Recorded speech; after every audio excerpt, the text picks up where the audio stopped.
Good morning. Saturday morning. Well, Saturday afternoon. Probably about 3 o'clock now. So we had lunch. Look at that.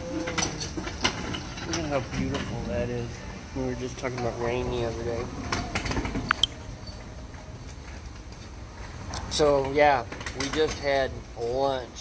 And this is breakfast with the epic beard and the Dave.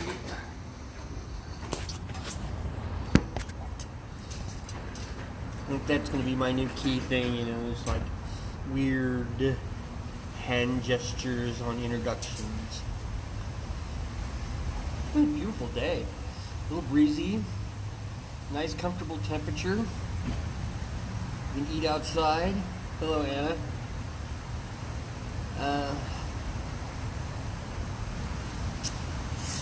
How is everybody? How are you? And how is everybody else? Anyone want to join in, comment? Anybody want to make an opinion?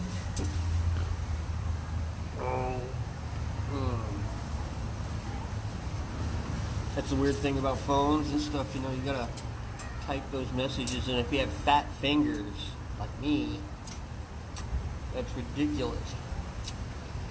I mean, I need to take a lesson on texting and stuff, you know. Somewhere to be trained to pay more attention to what the little gray bar is loading up. And go with it. Great, thanks.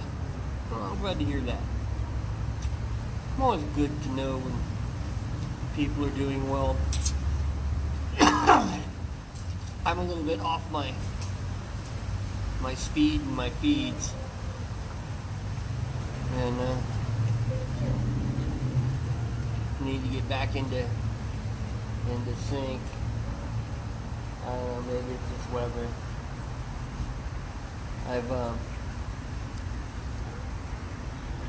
I've slept late a couple mornings, but I don't really sleep. I generally like maybe get 2 or 3 hours, but it seems like I'm up most of the night and at 4, so I fall asleep, and then I've been sleeping. I mean, I must wake up like 2 or 3 hours later at like 6 or 7, and just like go, whoa, you know, and kind of lay back down, and I end up somehow with my eyes closed and opening them up at 11 or so, and it's like, whoa, you know, can't be doing this shit. Need to get up and get going. Which normally I'm pretty much always up at 4. Get out of bed, make some coffee, sit, watch a few minutes of TV, gear up, and do what I can. I need to take a strong look every 2 hours. Do you sleep? Do you fall asleep every 2 hours? Don't you say you do? Because I know I do. It's like an hour, 2 hours, maybe. If I get a long nap, we push in 3 or more. But I don't sleep for 6, let alone 8. You know, I would just really love that to lay down at 11 or so, and or maybe midnight or 1, because I'm kind of up there all night long. Yeah. I'm like that. If I don't go home and get real busy and just putz around, I could end up either falling asleep in the chair or reaching a point where I just get up and I go and I lay down, and then I sleep for an hour or 2, you know. I'll be up and farting around at 4 or 5, you know. It's like, and then I won't be able to fall asleep again, or if I do, it'll only be for an hour or 2. At some point in that like those little naps, I cease to fall asleep and start to stay wide awake. And until we roll in, and it's a hard cycle to break, let me tell you. Is it age? You think it's age, Anna, that, has us like that, or is it because we are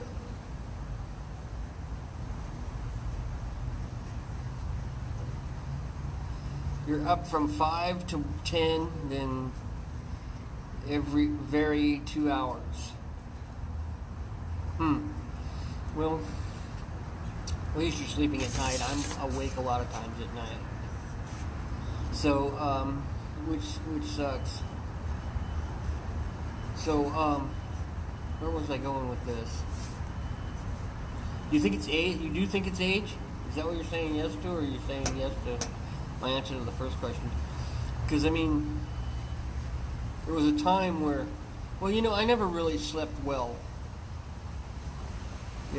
And I've always had trouble falling asleep. I've had this insomnia thing going. Worked our ass off years before. Yeah, we did. Like I said, I didn't sleep well, and even through school, when I had insomnia in high school and even in elementary school at one point, the last few years. And I'd be up all night trying to sleep, and then I'd finally fall asleep, and I'd have to get up to go to school, and it was kind of groggy most of the day, but then, you kind of hit that point where you wake up and you're up, and then I'm running around, and doing whatever, and fall asleep. I remember the last few years I worked, it seemed like I got maybe an hour or so before I went to work, and then I worked like 9-10 hours, and it's maddening.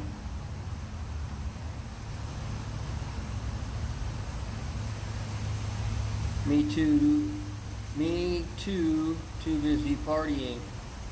Well, I don't party anymore. I don't, I commit almost no sins. I don't eat, I do school. I don't drink. I don't smoke. I don't carouse or party or chase women's. I guess I gamble because I drop some money on the lottery now and again. And that's pretty much it. I am such an exciting person. I am not the bad boy I once was. Never really was a bad boy. I just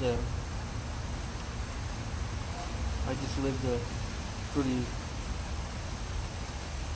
Me either. I'm handicapped. Are you really? What is your challenge, Anna?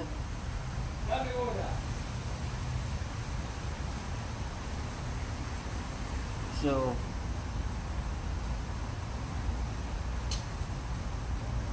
or whoever posted that. What is your disability or your challenge? Yes. Okay, well anyways, speaking of that, we went to elementary school together, Anna, remember? And how long were you at Orangethorpe? When did you start going to school at Orangethorpe? I'm gonna float for this. So,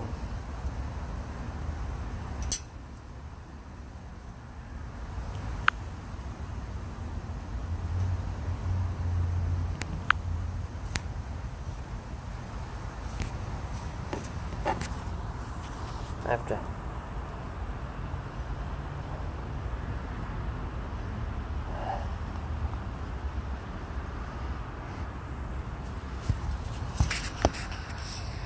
So, waiting for Anna to reply to that question. When did she start going to school at Orangethorpe? I started in kindergarten. all the way through 6th grade. And in Nicholas Junior High School, and I think you probably went there too.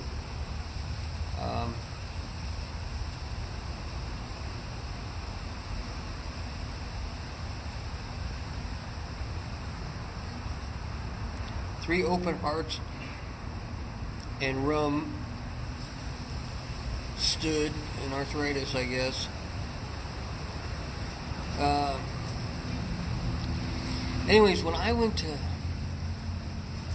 See, it's hard to get to where I want to go on this. When I went to Orangethorpe, there was a little girl that was disabled. And she had... she had no hand on one side. She just had a finger. And these... and of course, these grabbers that helped her. And on the other arm, she had like a thumb and a finger, or maybe two. And the claws. And the thing is where the finger moved was like where her elbow was. So her finger was about that long past that. And it was the same. So she had these very, very short arms. And she's a nice little girl. But she kind of scared me. I didn't pick on her. I know maybe some did, but I didn't. I would be just like too cruel. I can't believe it. And and kids are... I had somebody a long time ago that told me that, kids should rule the world, and they're so kind, they're so loving, they're this and that, and I just heard that, and some of the other guys agreed, and well, she was a good friend. What was her name? Sandy. Yeah. Are you still in touch with her? Do you know what happened to her, or how she has progressed, or anything? Anyways, back to the story I was telling, and some of the guys agreed with this other guy that kids are so this and that, and apparently somebody must have noticed the look on my face, and they said, well, what's up? And I said, you guys are nuts, man. Kids are the cruelest, most violent, vicious pack of animals on this earth. I mean, they're just terrible. And I heard a comedian say, she's a mother, and she goes, you ever reach a point as a mother or a father that you just, your kid is doing something and you look at him and you just want to go like, boom, here, I'm just going to put you here in the waste paper basket for a few minutes. You can rest in there and just boof. I mean, yeah, there's been times where I can honestly say I loved my son dearly. I love my son dearly. But there have been times where I don't think I liked him very much. I was very frustrated with him. And yes, they're animals. The worst part is and it's hard to tell, but they're actually playing games with you and pushing you and testing boundaries. And at some point, I know you gotta like snip it in the bud or whatever, but then where do you draw a line where you go over and you change your child to be somewhat submissive and timid, and when you want them to be outgoing and have that ferocious lust for life, and to get out and mix it up in the world. You want them to be good, decent people, but you don't want them to be pets.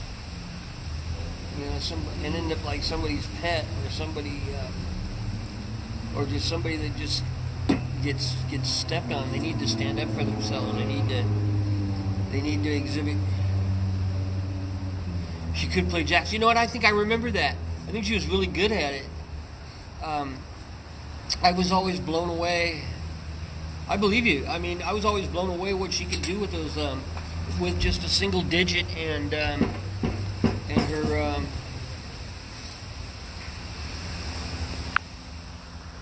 single digit and what is it? Those hook thingies, you know. She, you know, I guess you know she was born that way, so she was probably very, very, very skilled at handling those aids, those devices. So, you know, and you know, the funny thing is just somewhere out of the blue the other day, I thought about her out of nowhere. I don't know what reference or whatever triggered it, but out of the blue, More coffee? yes, please. I just remembered her.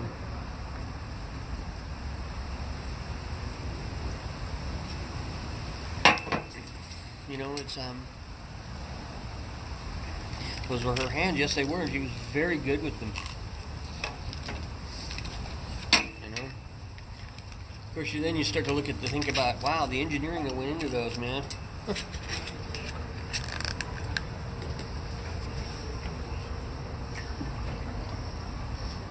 Well, you still think about her.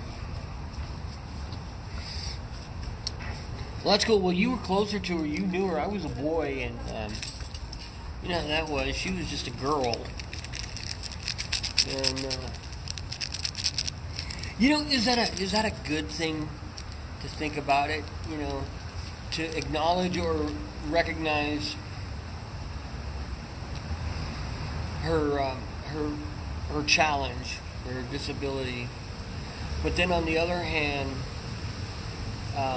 in the whole schoolyard playground kind of thing, is that if you thought about her any other way, especially as a 7 or 8 year old boy, is that she's just an icky girl. I mean, I'm sorry. If you don't think that's funny, then fine. But I mean, I often wonder about that. You know.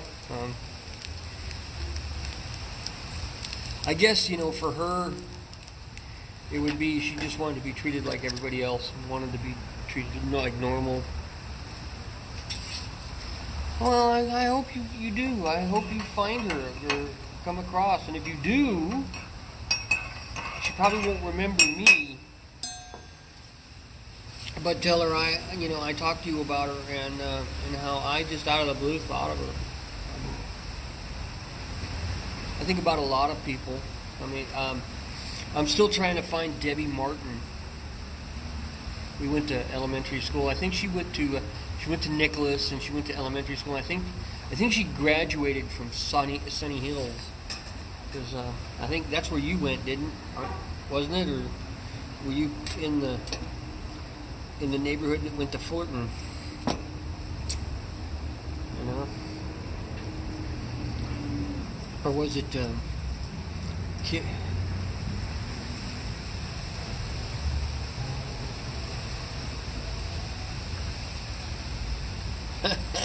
yucky boy. Well, you know, wow, that's normalcy.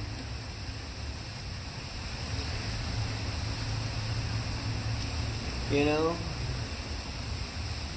And that, to me, that's normalcy when she thinks of you as a yucky boy.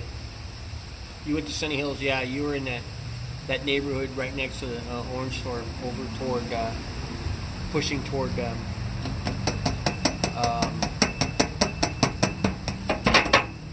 Euclid. I remember, I think our school, Orange Thorpe,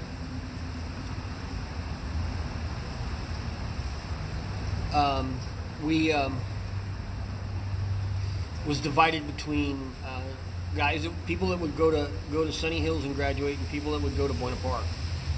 And again, I think the minority at that school would go to Buena Park, because I think the school zone or whatever for Orangethorpe ended at Orangethorpe. It was between Orangethorpe, Magnolia, and Euclid or whatever on that side. And on the other side, you went to other elementary schools, but would go to Nicholas, and then depending on where you lived in that, from like Brookhurst or whatever over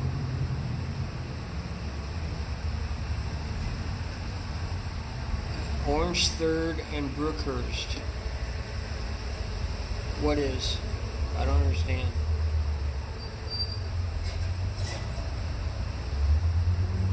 Orangethorpe. Oh. Yeah, but I mean, they the people on the other side of Orangethorpe at Gilbert, I think was the dividing line. Gilbert, or no, Brookhurst was the dividing line. They went to Nicholas and then to Buena Park. And so at Orangethorpe, I think a small majority of us went to Buena Park. And just like at Nicholas, again, the smaller majority, or the smaller minority or group attending there went to Buena Park. The rest were divided between Sunny Hills and Fulton. Back to those days, eh? Man, I don't know if I don't think I would recognize many people. I have a little trouble remembering some. And how you doing? And you lived between Brookhurst and Euclid. Yeah, you lived on. I would say the east side of Orangethorpe, or east side, yeah, Orangethorpe Elementary, where I was between Brookhurst and Magnolia. I was over there, and I went to Buena Park and with the Dimmicks and the Ripleys and Fritz Harmon and a bunch of others, Mark Trahan, a bunch of others. In the middle.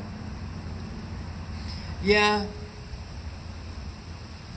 That Brookhurst to Euclid, I guess, was in the middle. We were on the end. And that's fun. Do you remember the old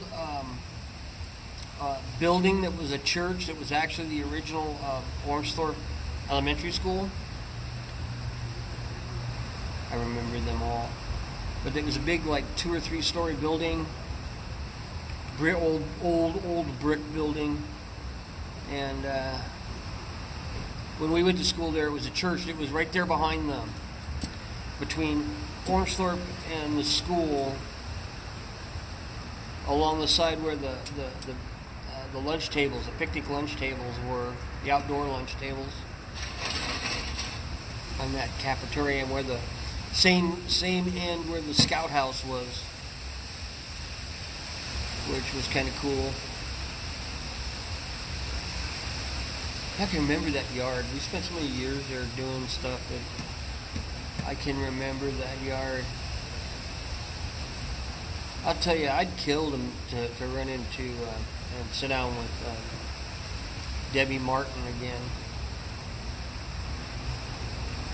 She was kind of like my first girlfriend. You didn't know that, did you?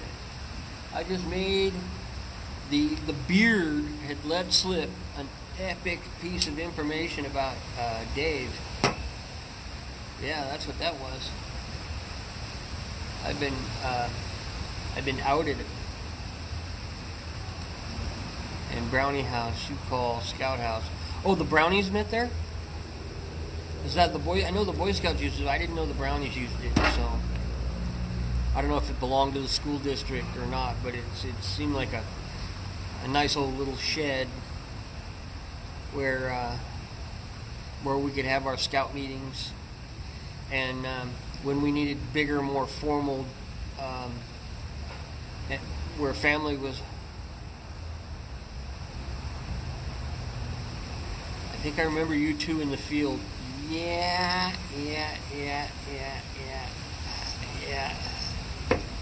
Yeah. You know, she's the first girl I kissed. And she's the first girl to kiss me back. How about them? How about them cats and jammers?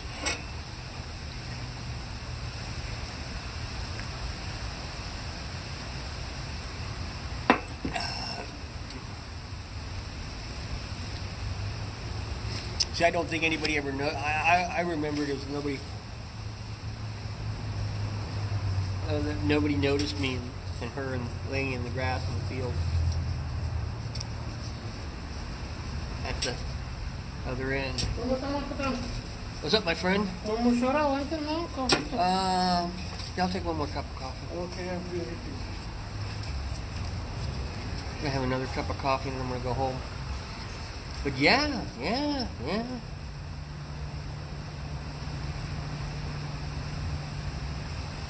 See, I still have a brain. Well,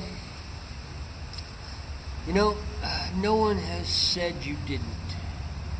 You pay attention.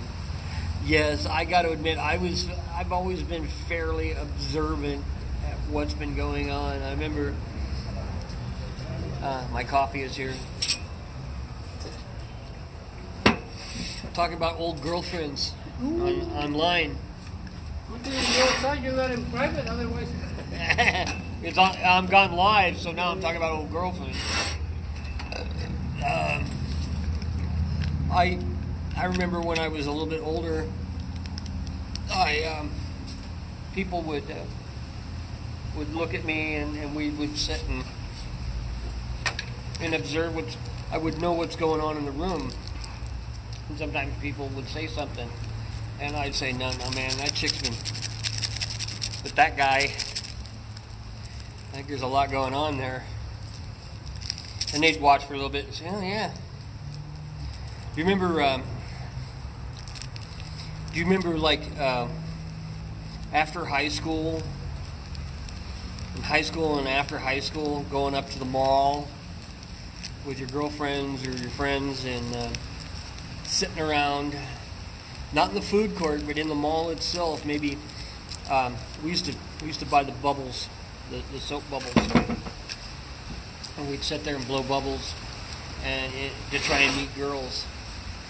But we were people watching. That's what we called it. We called it people watching. We would just sit there and watch people going by. And what we were really doing was checking out all the girls.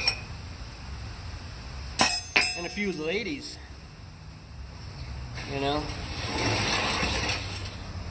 There could have been, if women were more aware of that back then in the 70s or whatever, there could have been the 60s and the 70s, there could have been a major cougar infestation in the world. Yes, and Knott's in Disneyland. Yeah, we used to cruise through Knott's in high school. You know, because you could come off a beach and they had that little throughway that you could go through, and used to cruise through that, and come out on Crescent and go back around, and you know, it was crazy. We were so talented and so cool that we knew how to drive through Knott's Berry Farm and look cool. Never really went to Disney a lot. My mom started working there, and occasionally I took a couple of girls there on dates. She'd sign us in, and some friends, but I didn't really do much until I went to work there, and then I'd help my mom sign in family members and whatever and other people, and then I'd sign in some people, and I had my guest pass and whatnot, and then I had these passport tickets that never expired, so I just kind of sat on those, and then they made them put expiration dates on them. Orange County Street Races, yeah, I went up there on Alpha Beta, corner of Brookhurst and Orange, every Sunday. Big Willie and his boys. But so since I've stopped working there and I no longer have, and over the years that I've not had this pass, I find out I have a lot less friends. And like when I go into, when I would go into Norms and whatever afterwards, a lot less of the girls and the waitresses there would chat me up and say hello and whatnot. Still love to go there. Yeah. I wish I was still connected with it in a way or whatever, had access. And I'd love to go in and see Star Wars Land. While I was there, I was right there. When I was working there, they built, let's see, they opened Splash Mountain the summer I got hired. Oh, that's sad. They opened up Splash Mountain the year I got hired. They built Toontown. No, it was Toontown for something like $100 million. Then they built Indiana Jones. They built a land, and then they built an attraction. And the attraction cost 110 or something like that million. And they'd made a bunch of changes and whatever. And then they finally broke ground on I'm going to call it DCA, Disney's California Adventure. And man, I was given a bunch of passes for that, so I went a couple of times with a bunch of different friends. So those are still friends of mine, by the way. Those people, but a girl I was dating now, and but we went in and for just before it really opened and got going, and I gotta admit, it was really, really pricey. There was a Wolfgang Pucks in the middle of it. Why, I don't know. Electrician. I had a bunch of friends that were electricians.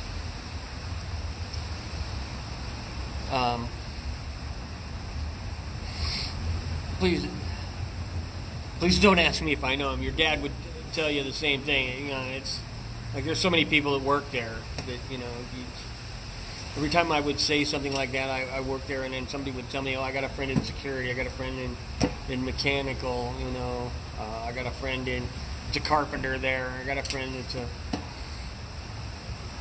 a ticket taker. I said, well, that's very, very nice, but, you know, we all work there, but we don't all get to talk to each other and hang out very much, you know. I was thinking about this the other day when I first got hired there. I guess I like to think of it as my age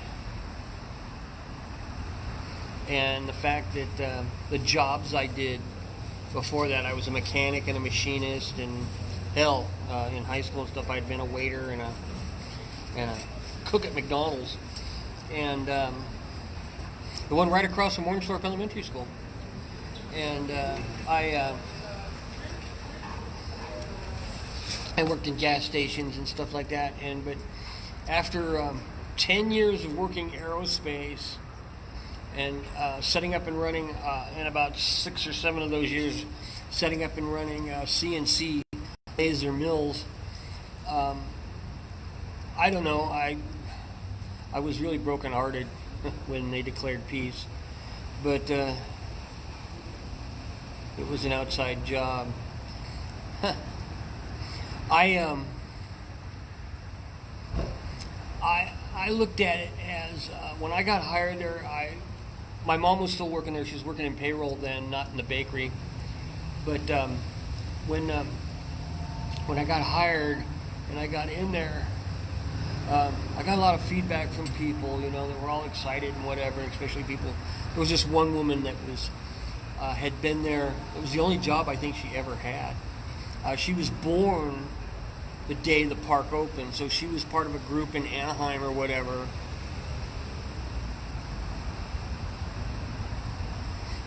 They do a thing for anybody that was born the day that Disney opened, and they created a little inner Mickey Mouse Club there, and so she was always bragging about that, and it's like, okay, you know, and but there were other people that were starting to tell me stories and tell me stuff, and then one day one of the managers or one of the leads or whatever said something to me.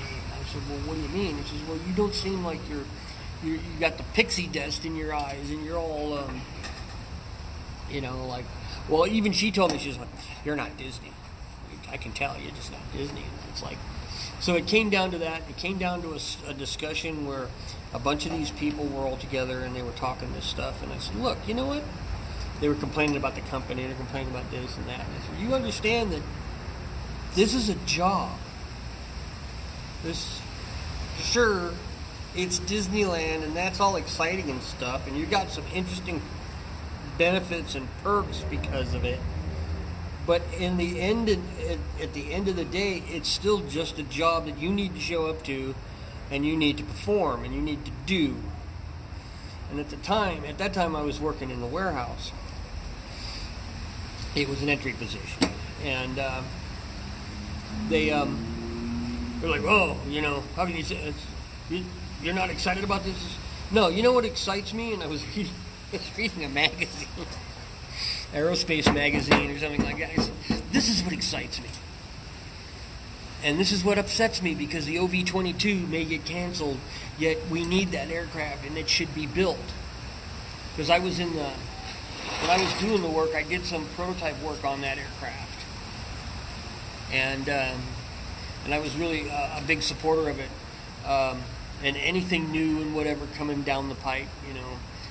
We need this, you know, and it's good for the economy, it's good for the business, it's good for the Marine Corps, it's good for this, you know, and they're trying to do something, and then somebody would say, well, you know, it's got problems. I said, well, of course it's got problems. Look at what it's trying to do. It's an airplane. It's trying to take up straight up and down by tilting the rotors or the wings or whatever. You know, they tried this in the 50s and it didn't work. And we said, well, see, there's the point. He says, no, it didn't work because they didn't have the computers. It took a guy like you and I to sit there and try and make it work. Now, the guy sitting there just has to tell it, move the stick saying, I want to go up or down, or I want to go forward, and the airplane does it. Because the computer takes care of all the little fine nuances. And I said, and you want me to get excited about a place that's using a conveyor system with a little fancy car on it to move people around? A room, a black light lit room? Come on, guys. I mean, their animatronics is amazing. I don't know why they never branched out or somebody formed off a robonetics development or research company for other applications of what they were doing with animatronics. But they were just trying to make puppets, electronic or pneumatically controlled puppets. But anyways, I liked working there. It was very, very challenging. I spent some time in DCA as an oiler. We're going to have to work out what that means. I worked closely with maintenance for a while, for many, many years, and I like those guys. Those guys are very talented, very, very talented. They work very hard. Anyways, we've been here long enough. I'm going to go. I'm going to log out and we're going to go. And I'm going to say to you, Anna, and anyone else that's watching or listening, you can go to David Visa and YouTube and watch me talk about crap. Or you can go to the Epic Beard and Dave, where I have This Is Breakfast or Taco Tuesday videos in there where I discuss world politics and whatnot and things like this, which really excites me and gets me going.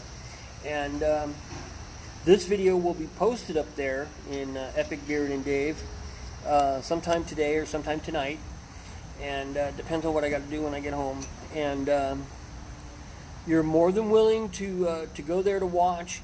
You can join, you can subscribe, you can hit the little bell for updates when I post something, if it's there. You can also comment like you're doing here. I always enjoy feedback from anybody and everybody and anybody that's watching. Whether it's a political discussion or something, down memory lane and you were there, or just your view or your experiences. And thank you, Ann. I'm going to have a great day. I want you to have a great day. I want your family to have a great day. I want anybody watching or hearing this to have a great day. Whether you're hearing me or not, have a great day.